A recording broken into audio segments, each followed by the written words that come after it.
Being a Nicolas Cage superfan for decades now, I have been begging for him to be in more horror movies that utilize his unique weirdo energy. Well, I got my wish and he's now in what people are calling the most memorable serial killer film in recent memory. But is it actually worth all of the insane amounts of hype it's been getting? I don't think you're gonna like my answer. It's time to talk about Longlegs.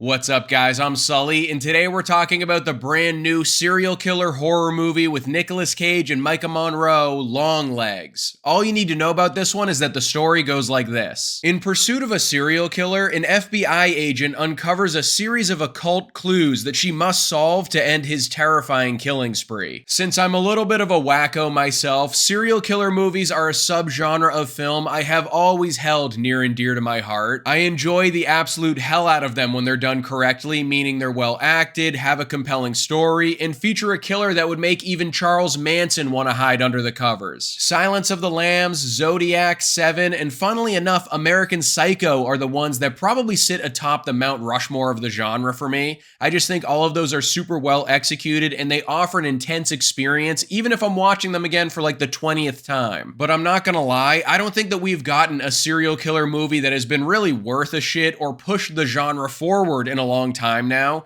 at least not one that I can remember that has left a lasting impression on me. Well, for a little bit there, it was looking like my prayers had been answered because early reactions for Longlegs were setting the internet ablaze, calling it the scariest film of all time and the best thing since sliced bread. Believe me when I say that I wanted to love this so much, but after seeing the film myself, I'm sad to report that even though it has the best ingredients at its disposal and all the potential in the world, Longlegs is unsurprisingly not the scariest film of all time, and it's not even the best horror movie of 2024. But I want to start by talking about the positives here because there are definitely a good number of them, even if some of the film's more speculative aspects really brought down my opinion of the experience overall. I think if you're someone like me that really loves being faced with a murder mystery with twists and turns, multiple layers to it, and isn't easily figured out right from the get-go, then the plot is going to be a massive strong suit for you. Then when it comes to the technicals, everything looks and sounds exactly like how you would want it to. The cinematography and the color grading give it that 90s backwoods look, and the sound design is so unique and effective that you're going to be worming around in your seat whenever it's utilized during a tense moment. Now, when it comes to the performances, I thought everyone involved with this project did a good job. Cage is a grade A psychopath in this movie, and he has always possessed the energy to pull off a performance like this. It's just usually been done in the wrong movie for it, which makes it come off as out of place. But he's definitely in his element here and actually gave me goosebumps at a couple of different points throughout the film. And then I've always just really enjoyed Maika Monroe as an actress and seeing what she's capable of as she gets further along in her career. It Follows, The Guest, Watcher, and now here in Longlegs. And I have to be honest, she does some solid work in this movie, but it might be my least favorite performance out of her of those projects that I just mentioned. She's just so cold and spacey in this film to the point that it feels really hard to get connected with her at all. Maybe it has something to do with the fact that her character is processing the traumatic events that are constantly occurring in front of her as the story unfurls. I mean, I wouldn't exactly be the life of the party myself if I was in her shoes, but it just doesn't make it easy for the audience to care about her too much. But overall, the performances are of the caliber you need them to be to pull a movie like this off. Now for the less positive stuff. At the end of the day, this is a really hard film to talk about because obviously with every type of project like this,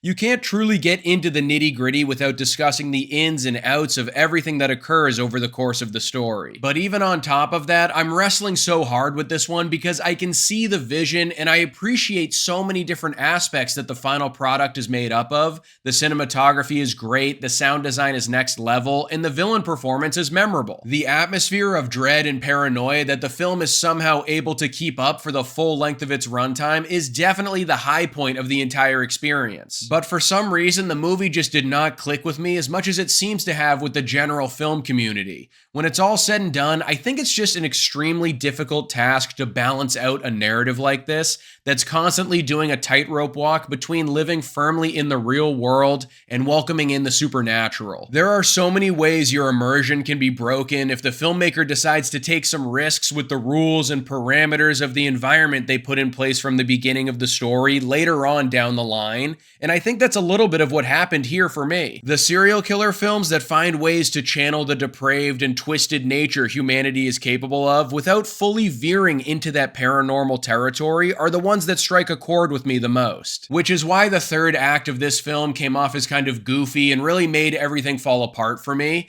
It just felt like all of the decisions that were being made at the point of the conclusion were rushed and for shock value more than anything else. Like, make no mistake about it, Nicolas Cage's Longlegs character is disturbing and unsettling all on his own without the help of any external force. The guy is a freak. This could very much be a me issue though. If you're someone that really likes horror movies that play around with both of those aspects simultaneously, then it's very possible that the third act works for you a hell of a lot better than it did for me. Overall, guys, Longlegs is the latest in a long line of horror movies that has been dubbed as the scariest movie ever made, but if you go into it with that expectation, you will leave very disappointed. This is a standard FBI procedural thriller at the end of the day, and one that has memorable performances, great technicals, and a creepy atmosphere. Unfortunately, the third act really goes off the rails in the worst way possible and gets too messy for my liking. It just didn't leave a lasting impact on me, and I really wish that it did. Longlegs gets a Sully score of 3 stars.